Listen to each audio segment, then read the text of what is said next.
Today, I will be talking about fitting Bayesian random effects models using PROC MCMC.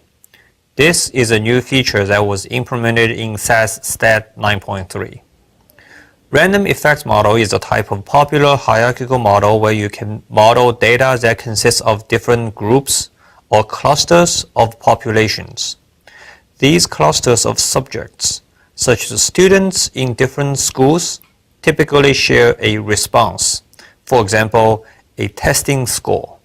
They can also share some common characteristic measures, for example, age and gender, and the cluster-specific characteristics, for example, different teaching methods. You can use a random effect model to study different cluster effects. Here is a generic setup of a random effects model where Yij is the response value of the ith subject in the jth cluster. I can indicate students in a class and the j indicates different classrooms. The capital letter J is the total number of clusters and Nj is the total number of subjects in that cluster. Epsilon ij are IID errors from a common distribution. Most frequently used is the normal distribution. Alpha is the shared regression coefficient for covariate Xij. Alpha is sometimes known as the fixed effect parameter because it is fixed for all observations in the data. Beta j, the random effects, are varying intercepts that are used to model the cluster-specific effect. They represent different effects from different classrooms. This is a visual display of a random intercept model. You can see that every cluster has the same slope, the same alpha, and each has a different intercept, which is beta j. A similar model is a varying slope model where all clusters share the same intercept, which is indicated by C in the equation, and a gamma j are the random effects, a different slope for a different cluster. Then you can have a varying intercept and a varying slope model. Each regression line has a different intercept beta j and a different slope gamma j. Note that you can always add fixed effect parameters to the model. The random statement, a new addition in SAS Stat 9.3, works similarly to the random statement in the NL mixed procedure. The purpose of the statement is to simplify the specification of the random effects parameters beta j, gamma j, and so on, and improve the computational and convergence performance of the simulation. We will cover the syntax of the random statement in the next slide. First, it is important to point out two crucial assumptions made by the random statement.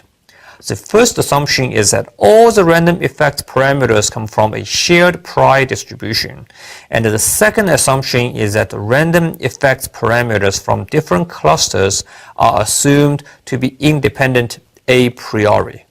In other words, the statement does not support a model that assumes between cluster dependency. The pi distribution for beta I cannot depend on beta j's from other clusters. Here is the syntax for the random statement. The statement defines a random effect, which can take an arbitrary name, as long as it does not conflict with the names for model parameters or dataset variables that are used in the program. The effect can be either a single effect or an array of effects. Then you must specify a pi distribution for the random effect. A few of the distributions are listed here. You can, for example, use the beta distribution or the normal distribution, or so on. You must also specify the subject equal option, which declares a data set variable that indicates the random effects cluster membership. Given the subject variable, PROC MCMC figures out the number of unique levels in that dataset variable and creates a random effect parameter for each of the levels. Suppose that you have data from 17 classrooms and PROC MCMC will internally create 17 parameters, one for each of the classrooms. Other options in the statement allow you to assign initial values and monitor analysis for selected random effects parameters. Multiple random statements are supported, so you can have one classroom effect, one school level effect, and one county level effect in your model. And the effect can enter the model in any linear or non-linear form, such as the few examples that are listed here. The subject variable can be either a numeric variable, 1, 2, 3, 4, or character literal, such as John, Mary, Charles, and so on. And the variable does not need to be sorted. The statement simplifies the specification of the random effects parameters in a model by eliminating the need to predetermine cluster levels and allocate array memory to accommodate these parameters. You can also specify a multivariate normal prior distribution if the random effects parameters for each cluster is multidimensional. PROC MCMC supports inverse Wishart prior distribution, which is typically used on the covariance parameter, sigma in this case, of a multivariate normal distribution. This statement improves the computational and convergence performance compared to previous releases of PROC MCMC, as it requires only a single pass through the dataset to update all random effects parameters from one random statement in each of the Markov chain iterations. The sampling algorithm used is a random walk metropolis based on a normal kernel. Next, we will see an example of fitting a logistic random effects model. The data came from Crowder's 1978 paper in Applied Statistics, Beta Binomial ANOVA for Proportions. He reported an experiment on germinating seeds. There are two types of seeds and two types of root extracts, a 2x2 factorial layout. The experiment included 5 or 6 replicates for each combination of seeds and the root extracts. You can see a subset of the data to the right, where each row of data is a replicate. The seed and extract variables each takes on the value of either 0 or 1. N is the total number of seeds in one replicate, R is the number of seeds that were germinated, and IND is a variable indicating clusters. The graph visualizes the data. There are 21 observations and 4 groups. The x-axis indicates groups, and the y-axis is the proportion of the germinated seeds in each batch. Different symbols indicate different combinations of seed and extract. Since the data is in proportions, you can fit a logistic regression model. The logistic regression model is fairly straightforward. The response variable is R, and the likelihood is binomial. The regressors are seed, extract, and their interaction. Mu is the regression mean. The success probability links to the regression mean via a logit transformation. For this logistic regression, there are 4 parameters, one for each of the regressors and an intercept, beta 0. You can place a normal prior with large standard deviation on all the beta coefficients as a non-informative prior. Next, we show a program that fits a logistic regression using PROC MCMC, and later we will extend it to a logistic random effects model. The data option indicates the input data set seeds, and outpost option creates an output data set that stores all the posterior samples. The seed equal option is for reproducibility of the Markov chain, and NMC is the number of Markov chain simulation, which is 20,000 in this case. The PALMS statement declares 4 parameters in the model, beta 0 through beta 3. The prior statement specifies their diffused normal prior. The colon is a shorthand for all the symbols that start with the letters beta, beta. The next two lines of the programming statements calculate the regression mean and take a logic transformation to obtain P. The model statement declares a binomial likelihood with sample n and success probability pi. The fit of a logistic regression model to the data is not perfect.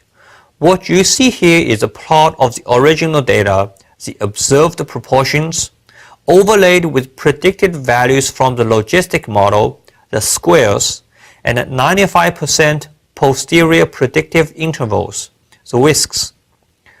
The regression uses the same prediction for all replicates in each batch. Hence, you see that the predicted value in each batch are all the same. The heterogeneity of the proportions between replicates is not modeled by the logistic regression. In other words, the amount of variability within each batch exceeds that allowed by a binomial model. To account for excessive variation, you can fit a generalized linear random effects model with observational level random effects. This is what Breslow and Clayton suggested in their 1993 JASA paper on approximate inference in generalized linear mixed model. The addition to the logistic regression is highlighted in blue here. The random effects parameters delta I enter the model as random intercepts for each observations, and all the delta i's are assumed to arise from a normal pi distribution centered at 0 with unknown variance sigma square. Sigma square is an additional parameter in the model and it takes an inverse gamma pi distribution.